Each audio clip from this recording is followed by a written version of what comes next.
Rising inventory, rising interest rates, rising prices, rising rents. Lots of people are wondering if they should be buying right now or wait. Full disclosure, I am not a fortune teller with a crystal ball, nor am I a psychic. Nope, I'm just a San Diego realtor who's totally nerdy on stats and numbers with tons of experience and success stories. Someone actually told me yesterday that with experience comes wisdom.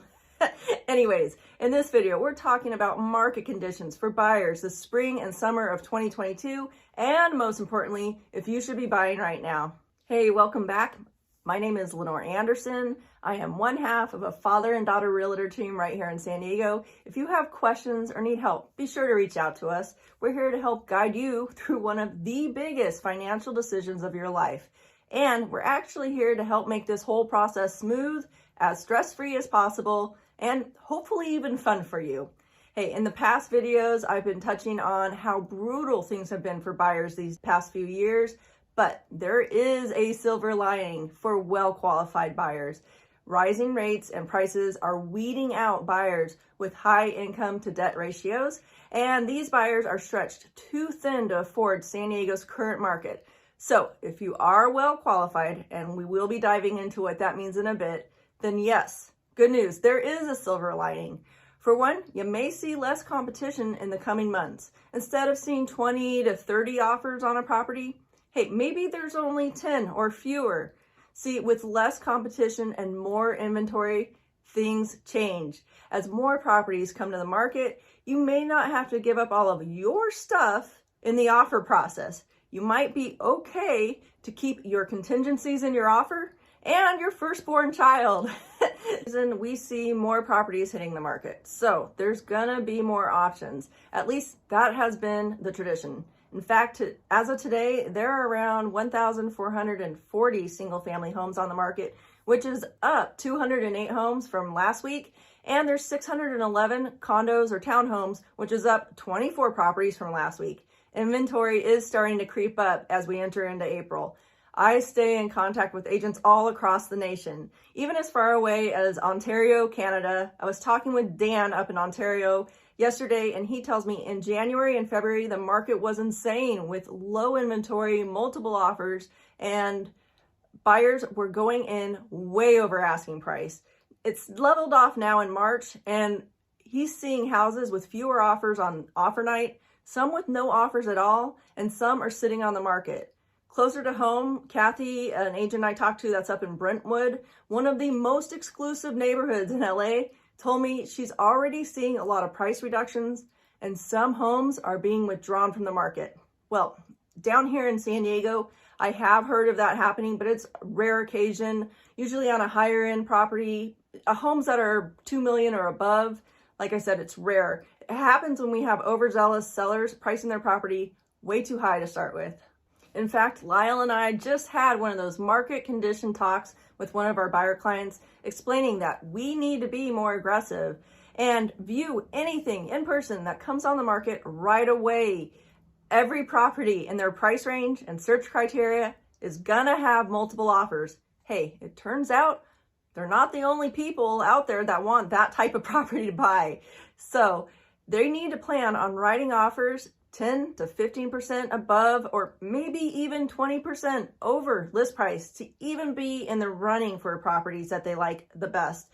These folks are strong buyers too. They're putting down 20% using conventional financing. Yes, we are still in a very strong seller's market, and it's gonna take a little more time for us to see an evening out in the market between buyers and sellers here in San Diego. Demand still outweighs the supply.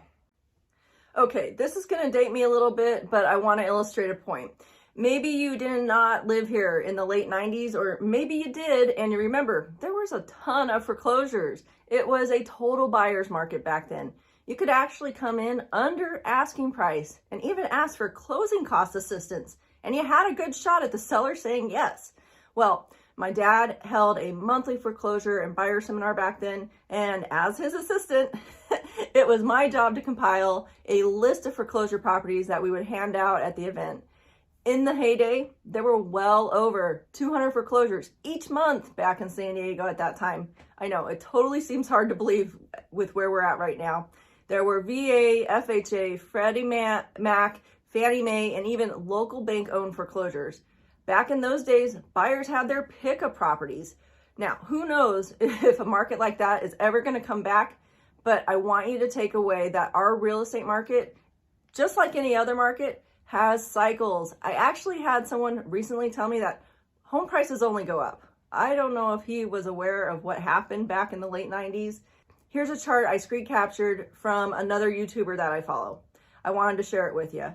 This helps illustrate what I'm trying to tell you. He's way more into charts, but it's an excellent example of what's happened. The numbers, they don't lie. Maybe you were here in San Diego for the last real estate recession that we experienced in 2008. Lyle, my dad, along with me and a couple of agents that we had to hire, closed in excess of 130 foreclosure properties in just 3 months. Guys, it was insane. We were closing around 10 properties a week during that time. Foreclosures in the late 90s and in 2009 too. Just remember that the market cycles up and down, and our market is due for a correction. This chart shows the relation of inflation to home prices here in California, something that we're all talking about these days, right? But it also shows the past housing market crashes, the post-Gulf War 1990-91 time, and the subprime loan 2009 crash. We had a crash in San Diego after 9/11. And check this out, where we're at again in this chart. Does it mean that we're heading for a crash here in San Diego again? So let's talk about interest rates. People tend to get a little bothered when they hear that the rates are on the rise. But if you consider that even though rates are going to go up, they are historically low. Even if they go to 5 to 6% by the end of this year, you're borrowing money at an incredibly low rate. Think about your credit card rate. My lowest is 9.9%. And that's only because it's through a credit union. Rate increases help you as a buyer by weeding out all of your competition.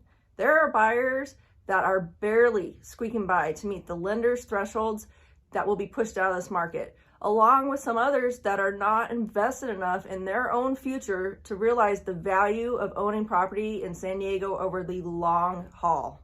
Which brings me to rents. If you are renting in San Diego, then you know. Rents are incredibly high, possibly as much as what your mortgage would be if you were to buy.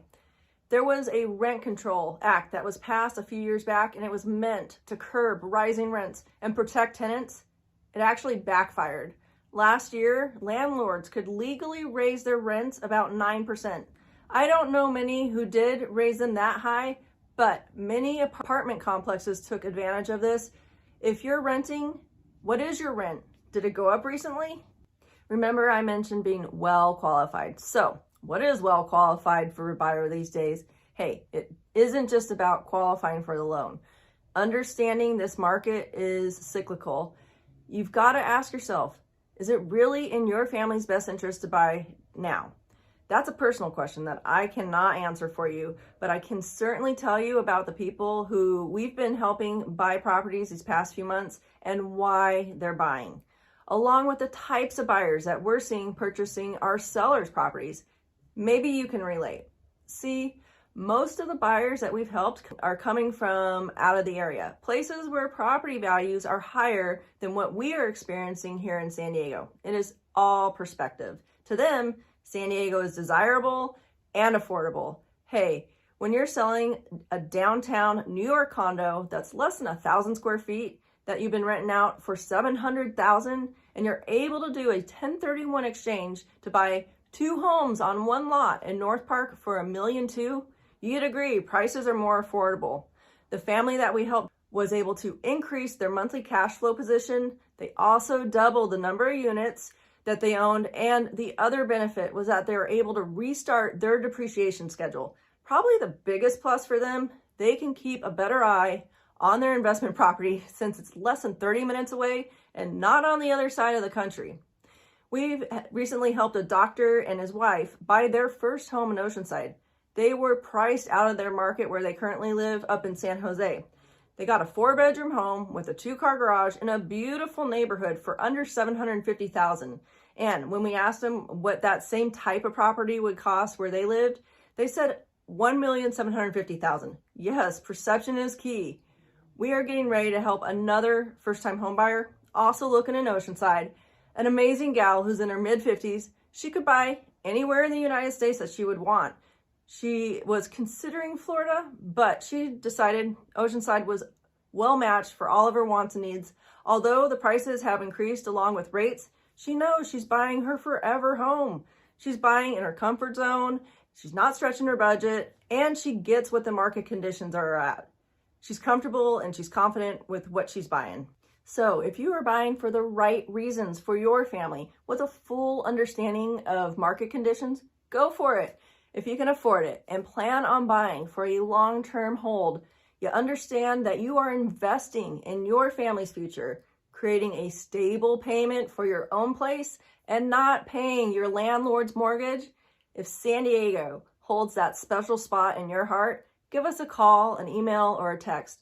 We really would love to help you and your family. The only way that we can do that is if you reach out to us. Hey, if you like the video, please go ahead and give us a thumbs up. And if you want more information about our San Diego real estate market, be sure to subscribe to the channel.